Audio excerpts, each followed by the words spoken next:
Assalamualaikum warahmatullahi wabarakatuh. Selamat datang di podcast Suara Pergerakan, Ayat Kesehatan Airlangga. Halo sahabat-sahabati, apa kabarnya? Di kesempatan kali ini, podcast Suara Pergerakan sudah bersama dua sahabat-sahabati dari pengurus komisariat yang akan berbagi cerita dan pengalaman mereka selama menjadi anggota PMI. Penasaran siapa? Mari kita sapa terlebih dahulu. Assalamualaikum Mbak Ani. Waalaikumsalam, Dek Pio. Apa kabarnya Mbak? Alhamdulillah, luar biasa baik insya Allah. Alhamdulillah. Lalu yang kedua ada Mas Hamdanas dari Rayon C. Assalamualaikum Mas Hamdanas. Waalaikumsalam. Apa kabarnya Mas? Alhamdulillah, baik, sehat. Baik, terima kasih untuk Mas Hamdanas dan juga Mbak Ani sudah bersedia untuk mengisi podcast pelayan kesehatan Airlangga di episode kali ini. Sebelumnya, Mas Hamdanas sama Mbak Ani sudah saling Sudah. Insya Allah sudah. Kalau boleh tahu Mbak Ani ini dari jurusan dan angkatan apa? Lalu juga Mas Hamdanas. Halo, namaku Ani. Aku dari Kebidanan Angkatan 2017. Halo, perkenalkan, saya Hamdanas Alwinugraha dari FKH Angkatan 2017. Kalau boleh tahu, Mbak Ani sama Mas Hamdanas ini sudah mengikuti PMI selama pada tahun berapa? Mas Hamdanas itu lebih dahulu mapabanya. Iya, Dani. Iya, aku 2019. Aku 2018 mungkin, bareng sama Arham. Terhitung baru sebenarnya aku ikut Mapaba Raya di Balai Diklat Keagamaan itu. Kalau Mbak Ani? Dulu saya mapaba itu tahun 2019 awal, kalau nggak salah bulan 5-an gitu. Mapaba dari Rayon C. Itu mapaba eksklusif banget soalnya pesertanya cuma 10. Terus diadainnya itu kalau nggak salah di panti asuhan. Tapi seru ya Mbak, kalau sedikit kan lebih terasa. Ya, lebih intens. Kenal. Sampai sekarang bahkan yang sahabat-sahabat yang deket itu ya rata-rata sahabat-sahabat yang mapaba bareng itu klop sampai sekarang. Oh ya, selanjutnya ya Mas Mbak. Bagaimana dulu bisa mengenal PMI, terus kenapa memilih PMI? Kalau Mungkin aku itu diajak sebenarnya temannya atau bagaimana? dulu waktu maba itu nggak pernah kepikiran pengen ikut Ormek. Masuk semester 3 udah mulai ikut BEM fakultas, udah mulai ikut hima. Tapi masih ada keinginan buat ikut yang di luar. Kalau di FK tuh kadang tuh temennya cuma itu aja kan. Jadinya bosen pengen nyari yang bisa mempertemukan aku sama beberapa teman-teman dari fakultas-fakultas lain gitu. Terus pas semester 4 akhir diarahin sama senior kalau disuruh ke PMI aja. Akhirnya ngobrol sama Mas Adil, waktu itu ketua komisariatnya Mas Adil. Kalau dari Mas Hamdanis, dulu awal kenalnya sama PMI sampai sekarang. Ya, setiap orang mempunyai cerita masing-masing. Ani dengan ceritanya sendiri dan saya juga punya cerita sendiri tentang PMI. Kebanyakan mungkin dari teman-teman yang mau gabung PMI kurang tahu apa itu PMI dan lain-lainnya. Saya juga dulu gitu. Saya waktu itu ikut Ormek itu ikut KMNO karena emang mungkin latar belakang juga ada pondoknya dan memang pengen ngaji gitu loh. Belum tahu kalau ada PMI di UNER dan belum tahu apa itu PMI. Nah, terus ada teman yang ngajak namanya Diji, kader aktif di Rayon C. Diajak ikut Mapaba Raya. Waktu itu dipaksa banget itu. Waktu praktikum, dideketin, disuruh ikut. Sampai dijemput di kosan.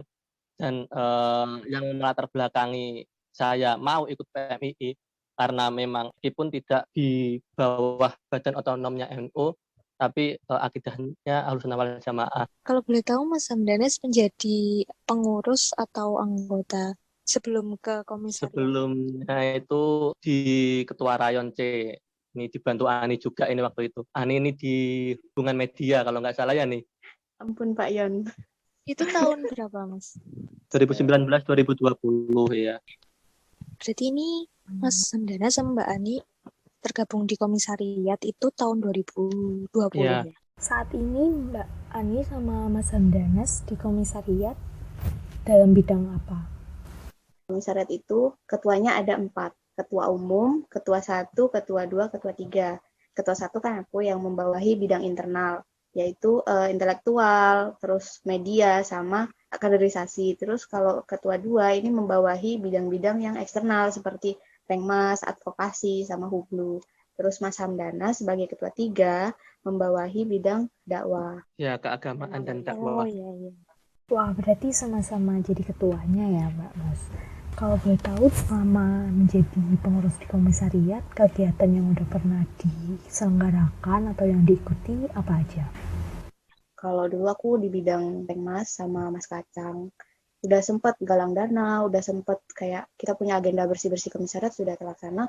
Terus mau ngadain ini Bina Desa, pandemi nggak jadi, sian, Iya dulu gagal. sempat Terus ada kumpul buat bina desa, tapi gara-gara pandemi jadinya iya, berhenti. itu padahal program yang paling pengen diwujudkan di zamannya Mas Firman adalah itu. Kalau Mas Hamdanas kayaknya jauh lebih banyak, soalnya jauh lebih dahulu bergabung di PMI-nya. Kalau saya ikut kegiatan komisariat, kegiatan-kegiatan biasa, acara-acara diskusi filsafat, karena memang aktifnya di rayon, jarang ke komisariat waktu itu. Kalau Ani kan emang udah dari dulu ikut di komisariat. Oh gitu. Kalau dulu di Rayon C aja program kerja atau kegiatannya? Tergantung bidang masing-masing ya. Kalau dari intelektual ya kajian-kajian. Terus yang menjadi ciri khas sebenarnya dari rayon C itu di keagamaannya sebenarnya. Hampir setiap minggu mungkin atau 2 minggu sekali itu ziarah ke Sunan Ampel. Sebenarnya banyak sih kayak hal yang dirindukan sebelum pandemi ya. Kayak di komisariat dulu itu rame. Tiap malam Jumat itu kita pasti ada rutinan. Misalnya ya minggu ini kita rutinannya tahlilan. Nanti minggu depan itu kita dibaan. Terus di hari-hari lain diskusi filsafat, intelektual, dari humaniora atau kayak sharing session sama senior-senior yang sudah exchange kayak gitu kan. Kayak itu menyisakan kenangan-kenangan. Ada nggak Mbak Mas suatu acara yang mempertemukan seluruh rayon? Ada sih menurutku demo. Itu semangat itu anak-anak PMI itu. Gimana Mas Hamdanas ikut demo ya waktu itu? Alhamdulillah diberi kesempatan dari rayon C, kan fakultasnya kedokteran hewan, terus bisa ikut demo UU Omnibus Law itu loh. Pengalaman yang luar biasa menurut saya. Nah, tak pikir demo itu tinggal berangkat gitu. Ternyata konsep. Jadi menarik lah menjadi pengalaman di luar bidang yang saya tekuni. Kalau sekarang ini Mas Hamdana sama Mbak Ani kan sudah di komisariat. Kalau sebelumnya sempat di rayon dulu. Kalau boleh tahu dulu itu ikut kegiatan apa aja, terus bagaimana manajemen waktunya? Mungkin bisa kasih tips ke sahabat-sahabat juga. Ormek-ormek itu PMI sendiri pun terbilang sangat fleksibel lah, sangat bisa disesuaikan sama kesibukan-kesibukan di kampus. Ya, mengenai manajemen waktu tergantung orangnya lagi. Pinter-pinternya kita, tiap orang itu tetap punya skala prioritas. PMI itu wadah untuk mengasah soft skill. Soalnya banyak hal-hal yang tidak kamu dapatkan di organisasi internal kampus itu bisa kamu dapatkan di PMI. Salah satunya kekeluargaan. Mungkin kalau kayak di BEM di Hima itu kekeluargaannya ya udah, kalau udah kepengurusan udah selesai gitu. Tapi kalau PMI sampai akhir hayat itu kekeluargaannya masih terbawa. Kalau saya dulu itu aktifnya di internal itu di Hima, terus eksternalnya ini ikut MII sama KMNO kan waktu itu, terus akhirnya jadi ketua rayon, KMNO-nya saya tinggal waktu itu, terus akhirnya tinggal PMI sama Hima. Bener kata Ani, skala prioritasnya itu ada di mana. Tapi memang sebagai mahasiswa yang paling penting itu kan ada di kuliah. Apalagi kita yang ada di Fakultas Sains kan, mulai jam 7 sampai sore kuliahnya. Belum lagi praktikum, belum lagi tutor. Memang kalau sudah niat, ingin berkembang, ingin bisa, itu mesti akan ada jalan dan kita akan tahu caranya nanti. Terus harus bisa membedakan juga antara mana waktunya kuliah, terus waktunya organisasi, terus organisasi internal sama eksternal. Kalau di eksternal ini memang waktunya sangat fleksibel. Artinya PMI ini bisa menyesuaikan di waktunya yang di internal. Artinya gitu. Kalau di internal kan biasanya diuber-uber juga mungkin ketat lah. Artinya ada persaingan di situ. Kalau di PMI santai kekeluargaan, santai pokoknya dengan sistem musyawarah pokoknya. Semua bisa dibicarakan dengan baik-baik ya Mas Hamdan. Iya, benar. Oh ya, boleh tahu nggak Mbak Mas, ada beberapa program kerja dari komisariat yang baru, yang menarik, yang harus diikuti sama sahabat-sahabati? Kalau dari amaliyah dan dakwah ini ada ngampus, ngaji keliling kampus. Jadi setiap proker dari kampus ini akan berganti ngajinya dengan teman-teman dari rayon-rayon yang ada di Komisariat Erlangga. Di intelektual itu ada ini Saum Sahabat. Jadi Saum Sahabat itu fasilitas buat sahabat-sahabat yang hobi nulis. Kalau bidang kaderisasi ini insya Allah bulan 6 itu ada PKD. Terus kita pengen ngadain sekolah politik, sekolah kaderisasi, training for trainer. Kita melatih public speaking sahabat-sahabati, terus latihan persidangan. Semoga bisa terlaksana ya. Amin, mudah-mudahan berjalan dan sahabat-sahabatnya juga bisa mengikuti kegiatan-kegiatannya sehingga bisa saling tukar ilmu ya Mbak. Lalu dari Mas sama Mbaknya mungkin ada pesan dalam memilih organisasi yang ingin diikuti, entah itu di internal atau eksternal seperti PMII. Kalau dari saya, ambil kesempatan sebanyak mungkin. Ada kesempatan untuk ikut organisasi atau mengembangkan diri, itu ikuti aja wes. Terus untuk kader-kader PMII, ayolah mari kita bareng-bareng kita besarkan PMII yang ada di Universitas Airlangga ini, mengembangkan akidah Ahlussunnah wal Jamaah. Insya Allah akan ada keberkahannya sendiri. Dan untuk teman-teman yang masih belum bergabung di PMII, bisa dibedakan dulu ya antara organisasi intrakampus dan ekstrakampus itu kayak gimana. Karena pengalaman-pengalaman yang saya dapatkan di eksternal di PMII itu tidak saya dapatkan di internal. Apalagi saya sebagai mahasiswa sains, seperti mungkin tadi politik kampus, perlu digarisbawahi ya, politik kampus di PMII itu bukanlah sebuah tujuan, tapi PMII menjadikan politik kampus adalah program kerja.